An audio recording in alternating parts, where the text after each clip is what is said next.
Mga kababayan, ngayong araw ng Sabado, June 7, 2025, meron po tayong pinaka-latest weather update sa lagay ng ating panahon. Pero kung bago ka lang sa ating channel, makikiusap ako ng isang like at subscribe at pahit na rin ang notification bell para notify ka sa ating mga weather update. Meron po tayong low pressure area pa rin na minomonitor. Nasa loob po ito ng ating Philippine Area of Responsibility. Ang pinaka-lokasyon niya po ngayon ay meron pong layo na 340 kilometers dito po sa may bandang east of Virac, Catanduanes, at nasa medium chance na ito na maging isang ganap na bagyo within the next 24 to 48 hours, no? At dahil po ito ay nasa loob ng ating Philippine Area of Responsibility, meron ho tayong mga senaryo na tinitignan, no? Dito nga po sa posible o potential na maging unang bagyo or maging bagyong Auring sa loob ng ating bansa. So dahil mga kaibigan, sa patuloy po na banta ng low pressure area sa loob ng ating par, no, ay apektado o posibleng maapektuhan ito ang silangan po ng Bicol region, no. Inaasahan din mga kaibigan dahil po sa weather system na ito o low pressure area na ito, nakakaranas po ngayon ng malawakang pag-uulan ng ating bansa. Inaasahan pa rin bukod sa low pressure area, meron pa rin tayong habagat, no? Etong habagat, hinahatak niya itong LPA at pinapalakas niya rin po. So, hindi nakakapagtaka, from low chance, naging medium chance siya na maging isang ganap na bagyo. At inaasahang maapektuhan ang malaking bahagi po ng Metro Manila, Central Luzon, Calabarzon, Mimaropa, Bicol Region, Visayas at Mindanao. So alamin din natin mga kaibigan yung iba pang lugar na apektado. Sa forecast weather condition natin ngayong araw po ng Sabado, sa area ng Metro Manila, Cavite, Laguna, Batangas, Rizal, Mimaropa, Western Visayas, Negros Region, Zamboanga Peninsula, BARM or BARMM, kasama na po dyan ng Sacsargen. Ang weather condition ho sa mga lugar na yan, cloudy skies with scattered rains and thunderstorm. Pagdating po yan madalas sa hapon at sa gabi dahil po yan sa hanging habagat or southwest monsoon. Muli pinag-iingat yung mga lugar na yan sa banta ng mga biglaang pagbabaha. Gain din po sa mga landslide prone area in case magkaroon tayo ng malakas at biglaang buhos po ng pag-uulan. Samantalang sa area naman po ng Quezon, kasama na ho dyan ng Bicol Region, the rest po ng Visayas at Mindanao, yung mga lugar ho na yan apektado ng trap or extension po ng low pressure area or itong potential na bagyong Auring. So weather condition pa rin, cloudy skies with scattered rains and thunderstorm madalas po sa hapon at sa gabi.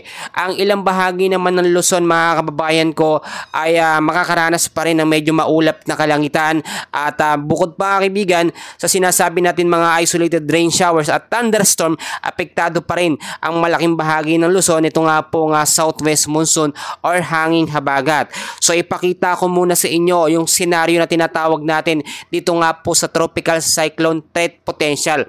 At dahil nga po mga kaibigan, nasa week 1 pa rin tayo from June 6 hanggang June 12, 2025, yung potential po na maglandfall. Ito nga po sinasabi natin na potential na unang bagyo or bagyong Auring sa ilang bahagi po ng Visayas kasama ng malaking bahagi ng Luzon ay mas tumataas din. Yung record na sinasabi natin, no, ay maliit yung chance na mangyari, no, o yung paglihis nga po. Pero may mga posibilidad tayo. Dahil sa habagat na siyang humahatak dito nga po sa low pressure area, pinapabilis niya yung magiging epekto niya para maging isang bagyo or pinapabilis po ng habagat yung pagdevelop nito nga pong LPA para maging isang ganap po na tropical depression or mahinang bagyo. At inaasahan natin mga kaibigan, malaking bahagi din ng ating bansa ang apektado pa rin ngayon ng tinatawag nga po natin na mga localized thunderstorm. So mga kaibigan, meron tayong tinatawag pa rin na heavy rainfall warning, no? Dahil po sa habagat or southwest monsoon, kasama na dyan etong low pressure area. Ang mga lugar na aking babanggitin ay posible pa rin makaranas po ng banta ng mga malalakas na pag-uulan, no? Yellow warning level pa rin tayo sa ilang bahagi po ng Zambales, Bataan, Tarlac, Batangas. Inaasahan namang katamtaman hanggang sa paminsan malakas na pag-uulan sa loob po ng mga susunod na 3 oras, no? Kapag nag-start na yung pag-uulan, minsan tumatagal yan 1 hanggang 3 oras. Kasama na dyan ang localized thunderstorm. Pinag-iingat ang Nueva Ecija, Quezon, Metro Manila at Rizal sa bugso ng pag-uulan dahil sa mga thunderstorm at extension o trap ng low pressure area. Kasalukuyan naman na makakaranas din ng bahagya hanggang sa katamtamang ulan at paminsan-minsang malalakas sa buhos ng ulan ang ilang bahagi po ng Laguna, Bulacan, Cavite at Pampanga. Madalas yung mga pag-uulan na yan nararanasan ho natin sa hapon at minsan inaabot yan hanggang sa gabi. So mga kaibigan ko, ito pong sinasabi natin na potensyal na magiging unang bagyo or bagyong Auring ay nakikitaan natin na potensyal na posibleng malakas. Usually mga kaibigan, pag unang bagyo na pumapasok or nabubuo nga po kada taon, yung unang bagyo na yan nagiging isang malakas na bagyo. So hindi pa rin natin inaalis yung mga posibilidad.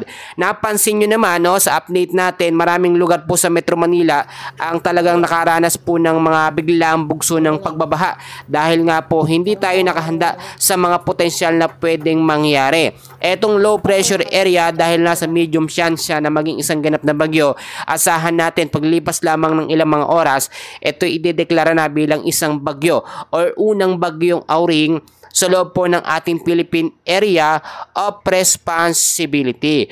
Bukod dyan mga kababayan ko, yung low pressure area na yan, meron din tayong panibago pa na minomonitor na another low pressure area. But this time kung titignan nyo, halos magkasunuran din sila.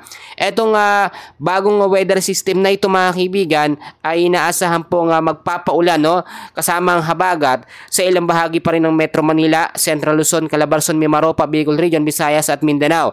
Tignan nyo mabuti, kasunuran lamang ito nga pong low pressure area sa loob ng PAR, etong panibagong LPA na nasa medium chance din na maging isang ganap nga po na bagyo. So yung sinasabi natin na 1 hanggang 2 bagyo ay posibleng mangyari ngayong buwan po ng June.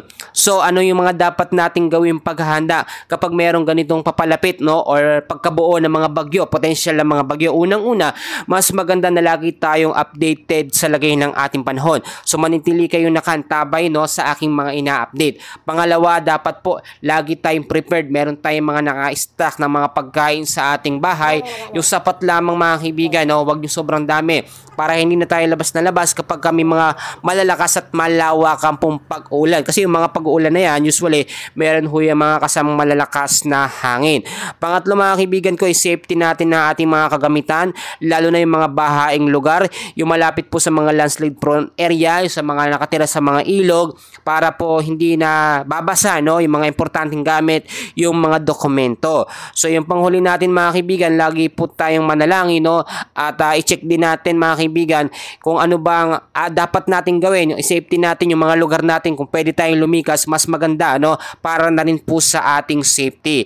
Sa ngayon mga kababayan, mga kaibigan ko, yan muna ang update natin. Meron pa tayong update mamaya sa lagay ng ating panahon. So i-make sure nyo na naka-like at subscribe kayo sa ating channel for more weather updates. Maraming salamat, magandang araw sa inyong lahat.